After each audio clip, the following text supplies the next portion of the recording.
Hello aspirants, welcome to ఏకేఎస్ఐఎస్ academy daily current affairs.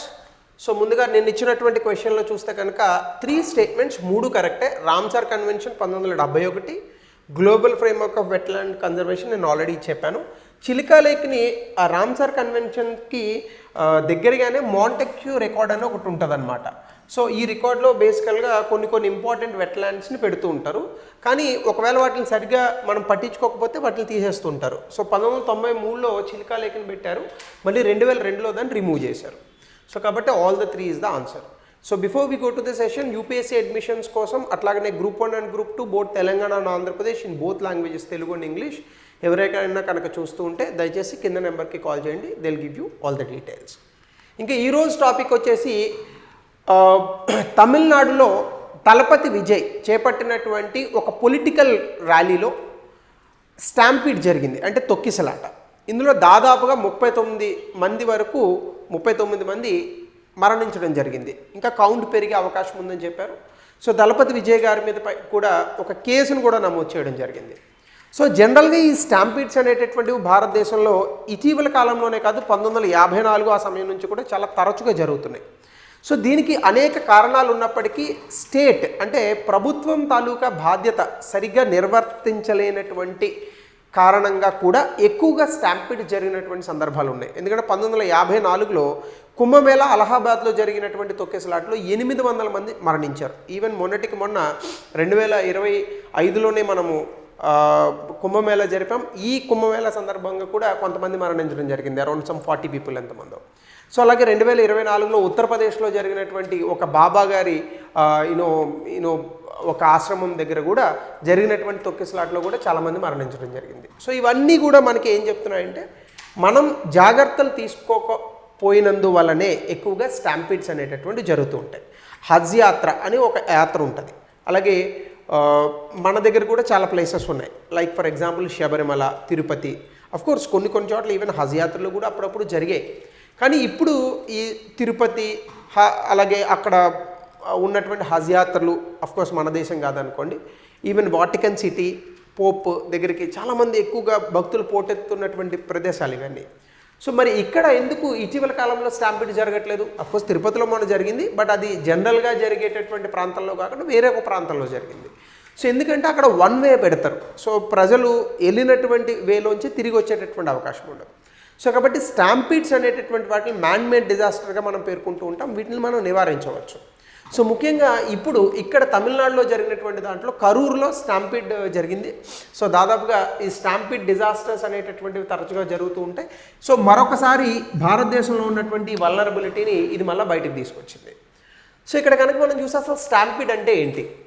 Orderly moment, అంటే crowd ఉంటుంది, జనాలు ఎక్కువగా ఉన్నటువంటి దాన్ని క్రౌడ్ అని అంటాం. ఆ ఆర్డర్లీ మూమెంట్ని కనుక డిస్రప్షన్ చేస్తే, ఆ డిస్రప్షన్ వల్ల ఏవైనా గాయాలు కానీ మరణాలు కానీ సంభవిస్తే దాన్ని స్టాంపీడ్ అని అంటారు.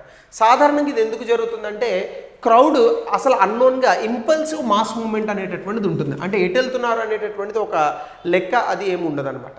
సో ఆ క్రౌడ్ ఇంపల్సివ్గా మూమెంట్ చేస్తూ ఉంటారు. సో అలాంటి సందర్భాల్లోనే జరుగుతూ ఉంటాయి. సాధారణంగా ఏదైనా డేంజర్ వచ్చినా, ఫర్ ఎగ్జాంపుల్ ఏ కరెంట్ తీగలో కింద పడినాయి, లేదని అనుకుంటే వాటర్ దగ్గరికి వెళ్తే, ఫర్ ఎగ్జాంపుల్ ఆ స్నానాలు చేయాలనేటటువంటి, అంటే పుష్కరంలో మునగాలి, ఆ నదిలో మునగాలి అనేటటువంటి ఒక ఆలోచనతో వేగంగా నడుస్తూ ఉంటారు. సో తన్నుకుంటారు, పడిపోతూ ఉంటారు. దర్శనం ఫాస్ట్గా చేసుకోవాలి. సో దేవుడి దగ్గరికి వెళ్ళినప్పుడు కూడా తొందరే మన వాళ్ళకి.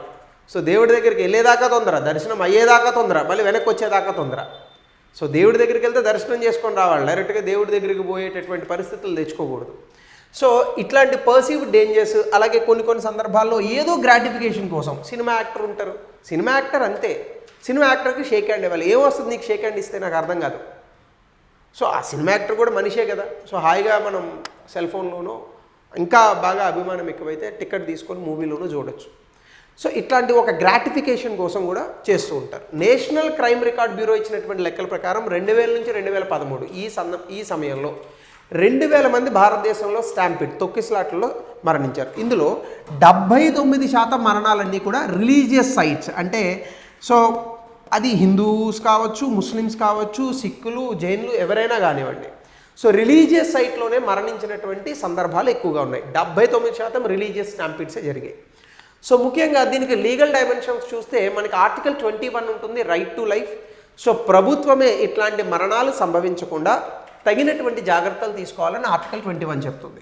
అలాగే డిజాస్టర్ మేనేజ్మెంట్ యాక్ట్ 2005 ప్రకారం మ్యాన్ మేడ్ డిజాస్టర్స్గా ఈ స్టాంపిడ్స్ని మనం తీసుకొస్తాం. ఇవి నేచర్ ఇచ్చినటువంటివి కాదు, మనిషి తప్పిదాల వల్ల మాత్రమే ఈ డిజాస్టర్స్ జరుగుతూ ఉంటాయి. Supreme court Andhra Pradesh versus destruction of public private properties అనేటటువంటి ఒక కేసులో 2009లో అధికారులు ఖచ్చితంగా ఈ స్టాంపిడ్స్ అంటే తొక్కిసలాటలో జరిగేటటువంటి మరణాలు ఏవైనా ఉంటే వీటికి సంబంధించి అకౌంటబిలిటీ తీసుకోవాలి అనేటటువంటి ఒక డెసిషన్ను కూడా సుప్రీంకోర్టు చెప్పింది. సో కాబట్టి ఇవి మనకు ఉన్నటువంటి legal provisions when comes to the stampede. ఏ వ్యక్తి కారణంగా స్టాంపిడ్ జరిగిందో ఆ వ్యక్తి మీద కేసు కూడా నమోదు చేస్తారు. సాధారణంగా దీన్ని ఏమంటారంటే ఇలాంటి కేసెస్ మనకి ఐపీసీ సెక్షన్స్లో ఇప్పుడు బిఎన్ఎస్ అయింది. సో అందులో మనకి ఇది ఒక పదం ఉంటుంది, ఈ మధ్యన అల్లు అర్జున్ గారి మీద కూడా పెట్టారు,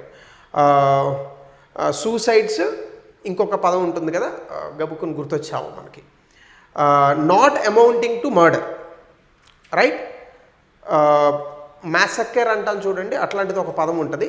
so not amounting to murder పెడతారు, అంటే వీళ్ళు హత్య చేయాలని అనుకోలేదు కానీ అక్కడ కొంతమంది మరణించారు, రైట్? సో హోమిసైడ్ అనుకుంటా, నాట్ అమౌంటింగ్ టు మర్డర్ అనేటటువంటి ఒక కేసును పెడతారు.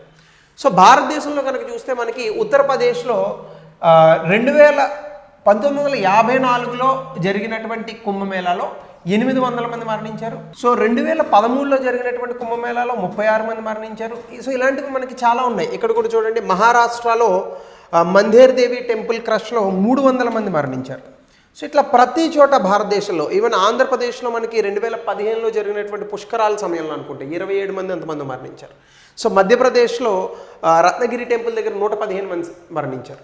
సాధారణంగా వీటిని ఇందాక చెప్పాను కదా, culpable homicide not amounting to murder అనేటటువంటి కేసును పెడతారు. లాస్ట్ టైం అల్లు అర్జున్ గారి మీద పెట్టినటువంటి కేసు, నాకు తెలిసి ఇప్పుడు దళపతి విజయ్ గారి మీద కూడా అదే కేసు నమోదవుతుంది.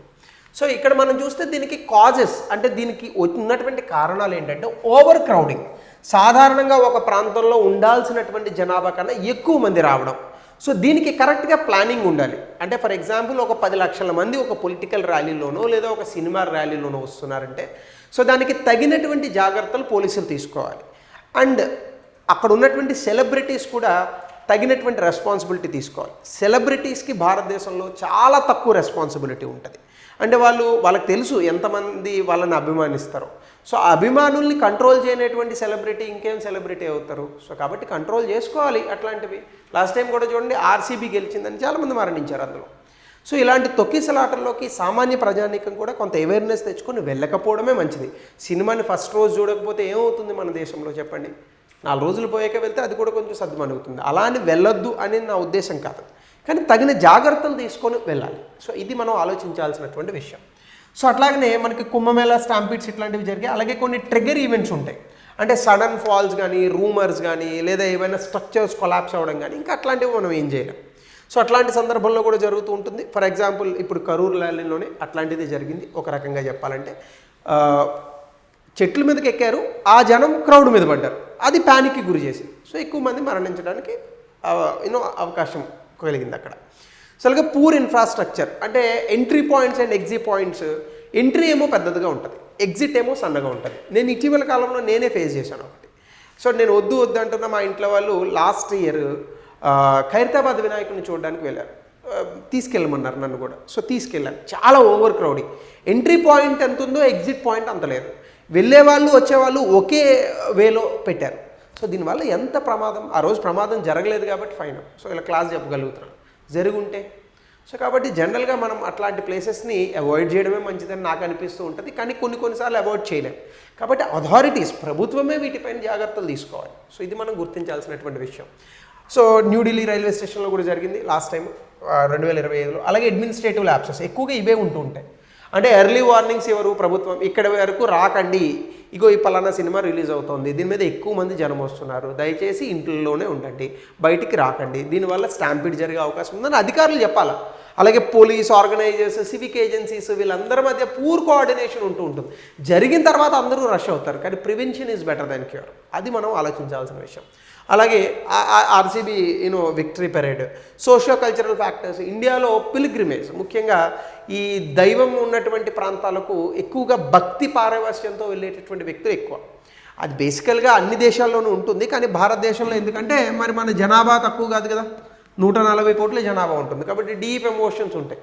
సో ఆ ప్రాంతాలకు వెళ్ళినా కూడా అక్కడ కూడా ఈ తొక్కిసలాటలు జరుగుతూ ఉంటాయి. సో అట్లాగనే దీని కాన్సిక్వెన్సెస్ ఏంటంటే, ఫస్ట్ హ్యూమన్ కాస్ట్, చాలామంది మరణిస్తూ ఉంటారు, కొంతమంది సైకలాజికల్ ట్రామాలకు వెళ్తారు, కొన్ని ఫ్యామిలీస్ డివాస్టేట్ అయిపోతాయి, సర్వైవర్స్ చాలా భయపడిపోతూ ఉంటారు. అలాగే గవర్నెన్స్ డెఫిసిట్, ఇలాంటి పరిస్థితుల్లోనే మనకి ఇలాంటి సందర్భాల్లోనే మన పరిపాలనా దక్షతలో ఉన్నటువంటి లోపాలన్నీ కూడా బయటకు కనిపిస్తూ ఉంటాయి. సేఫ్టీ అనేటటువంటి దాన్ని క్రియేట్ చేయలేకపోతుంటుంది ప్రభుత్వం. అలాగే ఎకనామిక్ బర్డెన్. సో ఇప్పుడు మళ్ళీ దాన్ని రెస్క్యూ చేయాలి, వాళ్ళకి మెడికల్ ట్రీట్మెంట్ ఇప్పించాలి, రిహాబిలిటేషన్ చేయాలి, కంపెన్సేషన్ ప్యాకేజెస్ ఇవ్వాలి. అందరూ ప్రభుత్వాన్ని కంపెన్సేషన్ ప్యాకేజ్ ఇమ్మంటారు, ప్రాణాలకు వెలగట్టమంటారు. ఇవన్నీ ప్రాబ్లమ్స్గా మనకి కనిపిస్తూ ఉంటాయి కాన్సిక్వెన్సెస్. అలాగే ఇంటర్నేషనల్ ఇమేజ్.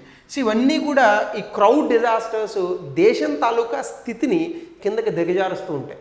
సో కుంభమేళాలో జరిగినటువంటి అంశాలు కానీ ఇవన్నీ ఆ దేశంలో లేనటువంటి అభివృద్ధి లేమని ప్రత్యక్ష నిదర్శనంగా వేరే సార్లు చూపిస్తూ ఉంటుంది. సో ఇవన్నీ కూడా మనం ఖచ్చితంగా కౌంటర్ చేయవలసినటువంటి విషయాలు. సో అయితే ఇందులో కొన్ని ఛాలెంజెస్ కూడా ఉన్నాయి. ఏంటంటే ఈవెంట్ స్కేల్ అండ్ అన్ప్రెడిక్టబిలిటీ. సాధారణంగా ఒక యాక్టర్ వచ్చినప్పుడు, ఒక ర్యాలీస్ వచ్చినప్పుడు పబ్లిక్ గ్యాదరింగ్స్ని మనం ప్రెడిక్ట్ చేయడం కష్టం. మనం 1,00,000 మంది వస్తారని అనుకుంటాం, 10 లక్షల మంది వస్తారు. సో దానికి తగినటువంటి జాగ్రత్తలు తీసుకోలేనటువంటి స్థితిలో కూడా ప్రభుత్వం ఉంటుంది. అట్లానే మనకి లో కంప్లైన్స్ విత్ సేఫ్టీ నార్మ్స్. సాధారణంగా నేషనల్ డిజాస్టర్ మేనేజ్మెంట్ అథారిటీ 2014లోనే క్రౌడ్ ఫ్లోకి సంబంధించి కొన్ని గైడ్లైన్స్ ఇచ్చింది. బ్యారికేడ్స్ ఎట్లా ఉండాలి, exit route, entry route same ఉండకూడదు. సో ఎంట్రీ ఒక చోటు ఉంటే ఎగ్జిట్ మరొక చోటు ఉండాలి. సో వీటన్నిటిని మనం సరిగ్గా ఫాలో అవ్వం. అలాగే కోఆర్డినేషన్ గ్యాప్స్, అంటే ఎమర్జెన్సీ రెస్పాన్స్ సరిగ్గా ఉండదు, పూర్ ప్లానింగ్ ఉంటుంది. పోలీసు ఒక రకంగా ప్లానింగ్ చేసుకుంటారు, కార్పొరేషన్ వాళ్ళు ఒక రకంగా ప్లాన్ చేసుకుంటారు. ఈ రెండింటి మధ్య కోఆర్డినేషన్ ఉండదు. సో ఇట్లాంటి కోఆర్డినేషన్ లేకపోతేనే మనకి రెస్పాన్సిబిలిటీస్ ఎవరు తీసుకోవాలి ఈ మరణాలకు అనేటటువంటి ఒక ప్రాబ్లం వస్తూ ఉంటుంది. ఇవన్నీ మనకు ఉన్నటువంటి కాన్సిక్వెన్సెస్గా చూడొచ్చు. ఛాలెంజెస్. అలాగే లిమిటెడ్ యూజ్ ఆఫ్ టెక్నాలజీ. సాధారణంగా ఆర్టిఫిషియల్ ఇంటెలిజెన్స్తో అనాలిటిక్స్ చేయొచ్చు మనం. ఎంతమంది క్రౌడ్ వస్తే ఇప్పుడు వచ్చిన ఆర్టిఫిషియల్ ఇంటెలిజెన్స్లో ఎక్కడ మనకి జరిగేటటువంటి అవకాశం ఉంది, క్లియర్ కట్ ప్లానింగ్ వేయచ్చు. మనం ఇవన్నీ కూడా సరిగ్గా యూజ్ చేసుకోవట్లేదు, అండర్ యూటిలైజేషన్లో ఉన్నాయి భారతదేశంలో. అట్లానే పబ్లిక్ బిహేవియర్. ఈవెన్ చాలాసార్లు పబ్లిక్ కూడా సరిగ్గా బిహేవ్ చేయరు. అంటే ఫోకల్ పాయింట్స్ దగ్గరికి రష్ అయిపోవడం, సెల్ఫీలు తీసుకోవడం. ఆ సెల్ఫీ పిచ్చి ఏందో నాకు అసలు అర్థం కావట్లేదు. మొన్న ఎవడో ట్రైన్ వస్తుంటే ట్రైన్ దగ్గర సెల్ఫీ తీసుకుంటున్నాడు, చేతిని గుద్దింది, పడ్డాడు కింద, చెయ్యి మొత్తం ఎరిగింది, హాస్పిటల్లో పడినాడు, ఇంకా బతికున్నాడు, సంతోషం. అట్లా మరణించిన వాళ్ళు ఎంతమంది ఉన్నారు. సో ఇదేం పిచ్చి అసలు. సో కాబట్టి ఇట్లాంటివి అన్నీ కూడా మనం తగ్గించుకోవాలి. ఈవెన్ పబ్లిక్ కూడా మనం పోలీసులకి, ప్రభుత్వానికి సహకరించాలి. సో ఇవన్నీ కూడా అందులో ఉన్నటువంటి ఛాలెంజెస్. కాబట్టి ఈ రకంగా క్రౌడ్ అనేటటువంటి దాన్ని మేనేజ్ చేయడం చాలా కష్టం. ఆర్టిఫిషియల్ ఇంటెలిజెన్స్, పబ్లిక్ తాలూకా అవేర్నెస్, అలాగే public taluka responsibilities, police and civic authorities taluka accountability and responsibilities, better planning, ఇవన్నీ కలిస్తేనే మనం ఇలాంటి స్టాంపీడ్స్ని నివారించవచ్చు.